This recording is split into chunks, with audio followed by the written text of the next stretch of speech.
Hi, I'm Dr. Ernie Bowling, and this is my buddy, Buddy. I want to talk to you just a minute about an article I wrote for Optometry Times called Dry Eye in the Digital Age.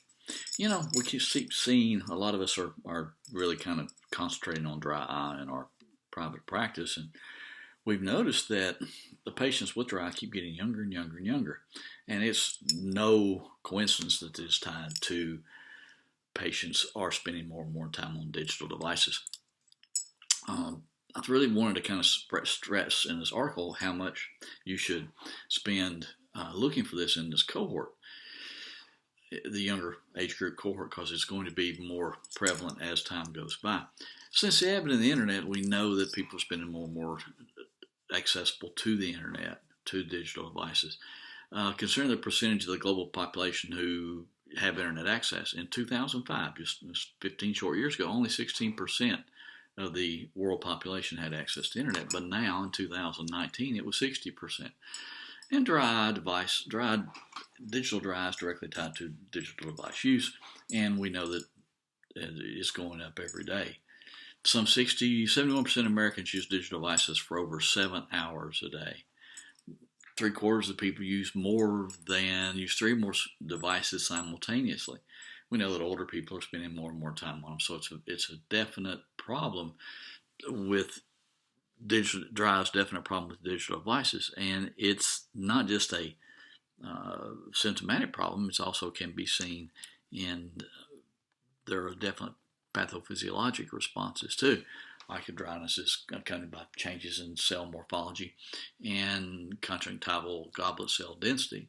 We know that these things, low mucin 5AC concentration goes up with prolonged video display terminal use. We also know that the oxidative stress marker hexanol lysine significantly increased with 4 hours of smart time use. Again, we've known for a long time that contact lenses can cause dry eye. Combine contact lenses with digital device use, and you're really setting your patients up for failure.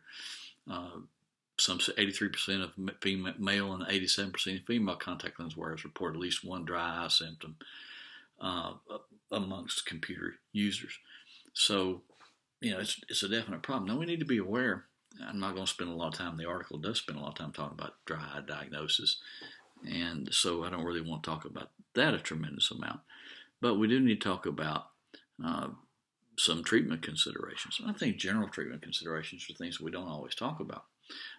Drink more water. A huge number of patients are dehydrated. A lot of us, like me, reach for, I keep these little bottles at the house I continually refill, but in the morning, most of us reach for caffeine instead of, and what we really should be doing is probably drinking a lot of water right off the bat.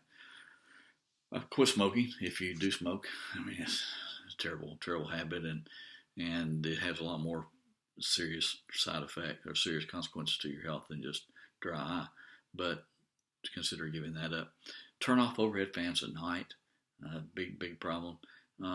Consider getting a humidifier for your home.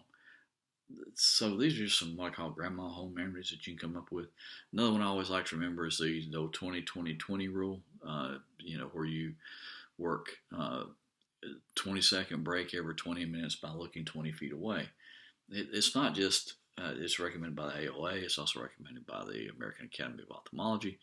So those are things that are easily done. As far as digital specific dry things, you want to adjust the screen directly in front of the face and below eye level, which is kind of ergonomically set so that you're looking down.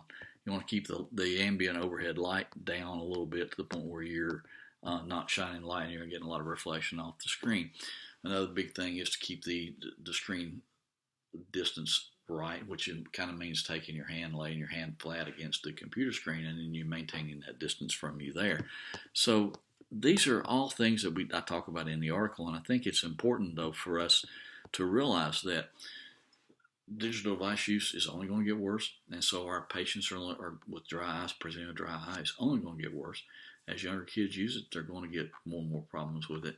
So it's important for us to be looking for this in our patient cohort and to be prepared to not only offer them treatments for dry eye itself, but specific recommendations as far as digital device use that may help alleviate some of the dry eye. Thanks for watching. I'm Ernie Bowling.